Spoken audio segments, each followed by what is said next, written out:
Alhamdulillahi Rabbil Alamin. Wa salatu wa salamu ala nabina Muhammad wa ala alihi wa sahbihi ajma'in. Amma ba'd.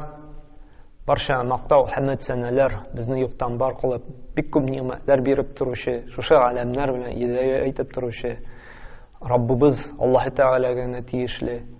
Ham bizni o'sha to'g'ri yo'lni ko'rsatuvchi, haqliqni yolg'ondan ayirib ayretgan Suyukli Payg'ambar sollallohu alayhi vasallamning ruhuna salovat shariflar borib erishsa edi. Hamma biz ko'p vaqtda tira-yoqqa qarab analiz yasab endi aytib qo'yamiz, qo'ya boramiz. Qo'yan kishiga shuning haqlik boshina uy fikrlar kelib ketar, shunday yovuzliklar qilarga deb. Kishi buzildi, kishi nasharaydi, bik ko'p fahishlik taraldı deybiz. Ham ni sababli deybiz. Mana jamiyatda ni uchun shuning haqlik buzuqlik, nasharlik, yovuzlik, ashaklik taraldı. Ham tiriyoqqa qarab analiz yasasak, shunday natijaga kelamiz. Agarda kishida Allohdan qo'rquv yo'q ekan, bütün narsani, bütün buzuqlikni, bütün gunohni qilacak. Chunki adam bolasin shu gunohdan, yovuzlikdan, ashaklikdan, qon quyudan to'xtata turgan bir ul Robbisidan qo'rquv. Agarda shu Alloh taoladan qo'rquv yo'q ekan, u bir kimdan qo'rqmaydi. Chunki u biladi. Atyanisi uyda bor, boshqa shaharga ketdi, ularni ko'rib turmay, narsa ishlaganini bilmay, narsaga ulardan qo'rqsin. Shulay начальник yana qaytib ketdi ekan, narsaga qo'rqsin, u narsadir urlarga, narsadir andashlarga, ularni ko'rib turmaydi. Qay bir joyda kamera bor, kamera bo'lsa qo'rqirga mumkin endi. Amna kishida Alloh taoladan qo'rquv bo'lar ekan, atiyani ko'rmasa-da, начальник ko'rmasa-da, kamera ko'rmasa-da, Alloh taala ko'rib turibdi degan uy, fikr qalbinda shunday davo bor ekan, Allohdan qo'rquv ul tiyalashaq. Ul gunohlar qiluvdan to'xtalib qolashaq. Chunki u bilashaq. To'xta. Allohda ko'rib bilib tura, ham ularning jazosin bu dunyoda da berarga mumkin. Yoki qiyomat kunini qoldirib o'lgandan so'ng tirilib Alloh qarshina bosqash shu gunohim uchun meni g'azabga duchor etirga mumkin deb u ishli o'ylana gunohdan to'xtaydi. Shunnabda mana bu Alloh taoladan qo'rquv ul g'ibodatning bir tarmog'i deyik, qalb g'ibodatning bir ulushi Alloh taoladan qo'rquv. Ham shunnab turib mana Alloh taolaning borlig'ina, birligine ishongan kishi imonning bir ulushi deyik, imonning bir negizi unda bo'lsa Alloh taoladan qo'rquv. Bu so'zlarime dalil shu imonning bir ulushi deganga, chunki iymon Allohdan qo'rquvsiz bir nechik bo'la olmaydi. Chunki iymonning 6-arkani bor bit, qiyomat kunine ishonu. Shu qiyomat kunine ishonu da bizni qo'rqita. Narsadan qo'rqita? Chunki bu dunyo bilangina hali turmush bitmaydi. Hali bor mangilik turmush. O'lgandan so'ng tirilib Alloh qarshina bosib hisob tutuv. Hamanda har bir tuzan bir tigi xatlikkina da yovuzlik, ashaklik, nosharlik qilding ekan, Robbing shu nosharlik uchun seni sirovga tortashaq. Ni uchun qilding? Narsaga ishlading? Ham tegishli ko'rsagan jazosin, g'azabini berishadi. Ham Alloh subhanahu va taolo da Imron surasi 175-oyatida aytadi, narsadi va khafuni minnan qo'rqig'izdi in kuntum mu'minin. Agarda siz iymonlilardan, iymon ahllaridan bo'lsag'izdi. Ko'rdingizmi? Alloh subhanahu taolo aytdi va khafuni deydi. Qo'rqig'iz mendan deydi. Agarda siz iymonlilardan bo'lsag'izdi. Shundaqda iymon u kishini to'xtatib qoldirib atish buzuqlik qiladi. Әгәр дә кешедә шушы иман үлгәннән соң терелүгә, Аллаһның газабыннан курку, Аллаһта күреп белеп тора дигән хис юк икән, аны бер нәрсә туктатмый. Полицияда туктатмый аны, Росгвардиядә туктатмый, АМОНда туктатмый. Әйе, күпмедер вакытта нәрсәләр туктатып торырга мөмкин. Әмма алар күрмәгәндә, аларга тотылмаса, ул шушы явызлык кылуны дәвам итәчәк.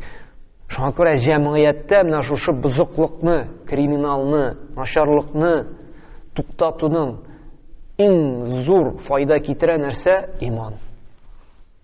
Чөнки иман әһле гынах кылудан куркачак. Чөнки бар нәрсәне дә күреп торучы Аллаһ Тәгалә бар. Иман юк икән, ул үзен бик ирекле тотачак. Акчасы бар икән бигрәк тә, ул судьяны да сатып ала, ул адвокатны да сатып ала, ул инде погонлы абзыйларга да ришвәт бирә, котыла, все, ул үзен ирекле тота. Мине беркем тота алмый. Тотсалар да мине җибәрәчәкләр, минем власть бар, акча бар. Һәм ул явызлык кылуны дәвам итә, туктамый. Шуңа күрә җәмгыятькә менә тынычлык килүен телибез икән. Шушы криминал диек, шушы әшәкеле кан куюларны туктатасыбыз килә икән, безгә нәрсә кирәк? Аллаһтан курку. Аллаһтан курку булсын өчен иман кирәк инде. Чөнки иманны әйткәнемчә, 6нчы нигезе кыямәт көне. Чөнки кыямәт көне кеше ышанмый икән, Аллаһ Тәгаләне, менә беренчесе Аллаһка ышану бит инде. Чөнки Аллаһка ышану нәрсә? Ул бар нәрсәне күреп, белеп тора. 6нчысы үлгәннән соң терелү. Чөнки Аллаһны күреп, белеп тора дип инде без гынахтан тыелабыз. Шулай бит. Һәм шушы күреп, белеп тора тыелыр өчен ярдәм итә 6нчы әркән, чөнки газап булырга мөмкин. Бу дөньяда да, үлгәннән соң да. Һәм уйларга кирәкми, әгәр дә без ниндидер гынах эшләдек икән, ниндидер әшәкелек кылдык икән, бу эссез кала дип. Юк. Бу дөньяда эзе булырга мөмкин. Кеше малына кирдең икән, Алла сакласын. Кулың сынып төшәргә дә мөмкин, üzülергә дә мөмкин. Кемгәдер нахак бәлагә гаепләп утыртып куйдың икән, төрле анда статьялар ясатманда, кешеләр белән сөйләшеп, Алла сакласын, или үзеңне үк, яки үзеңнең балаңны утыртып куярга мөмкиннәр. Шул кеше малын үзләштердең икән, зулымлык белән, гаделсезлек белән, шушы малың кирде икән күп булып та, әмма ул син күп чыгып китәчәк. Я сәламәтлегеңне даваларга, операцияларга, я үзеңне урларга мөмкиннәр, талабык чыгып китергә мөмкиннәр, каныңны кыям. Ягъни бәрәкәте булмаячак. Һәм менә шушы Аллаһ Тәгаләдән куркып яшәү, гынахлардан тыелу Аллаһның ризалыгына да илтә. Чөнки Аллаһ Субханаһу ва Тәгалә әйтә: "Радияллаһу анһу ва раду ан." Аллаһ Тәгалә алардан разый булды һәм алардан Аллаһ Тәгалә разый булды. Кемнәр? Кемнәр алар? Лиман ва раду ан залика лиман хашия раббах. Кем Раббыларыннан курыкты ди. Хушуклык булды ди күңелләрендә. Һәм әле Аллаһ Тәгаләдән курку ул безне туры юлдан, хидаяттан алып барачак һәм Аллаһның рәхмәтенә ирешергә бер сәбәп булачак. Allah Subhanahu wa Ta'ala Araf surəsinin 154-cü ayətində aytən nərsədir? Huda və rahmatu lillezina hum li rabbihim yarhabun. Hidayət turu yoldan baru, həm Allah'ın rəhmətinə erişu bulacaq kimlərgədir? Kimlərdir? Rabbularından qorxsalardır. Əgər də bizdən turu yoldan bulutmayışa, haqiqətdə, bəxət səadətdə bulub, günahlarımızdan yarlıqlanı diləyimiz ikən, bizə Rabbimizdən qorxub, günahlardan tıyılıq gerek. Şu anda en birinci көңілләребездә, qalbimizdə şuşa Allah'tan qorxu hissi buldursaq idi, һәм şuşa Allah Teala'nın gazabından qorxub, günahlardan tıyılsaq idi. Əgər də şuşa Allah'tan qorxu hissi bulmay ikən, cəmiyyətdə şuşa fitnələrini, ığızını toxtatıb bulmayacaq. Şuna görə qıtılı yolu bir gənə imana kilu. Allah Teala'nın gazabından qorxu. Шексіз бик көп мисаллар келтіріп бұла, бұл дүнияда да кімнің нендегінен нашарлық қылмасын. Бұл дүнияда да Аллахның жазасы тұтып ала. Көрдік бетінде. Кімдір ятимнер малын үзләштерді, өзі бик нашар халәтте өліп кетті. Кімдір ұрлады екен, аның аварияға шырап екі қолы үзілді, аяғын кестілер. Яки миллион ұрлады екен, өзінің шушы штрафлар нелер білен 3 миллионға жетке батырдылар. Бик көп ішінде андай мисалдар. Кімдір баласын ғайыплеген, өз баласының шундай жаза көрді. Шуңа көре Аллах Тәала бар нәрсені көріп біліп тұра. Азыммық, ойланық, Аллах Тәалаға қайтық, һәм шушы иман белән без бақыт сәгадәттә яши алачакбыз. Субханака Алла бихамдик, ва ашһаду ан ла илля ант, ва астагфирука ва атубу илейк.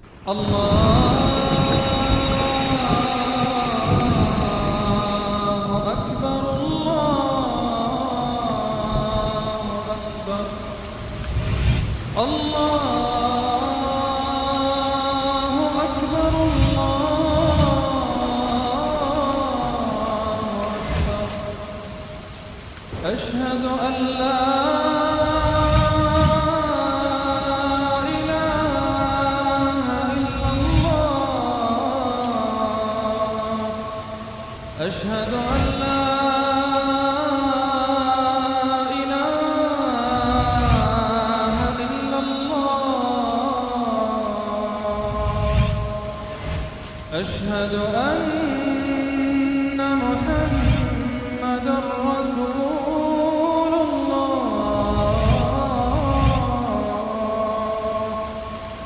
أشهد أن محمدا رسول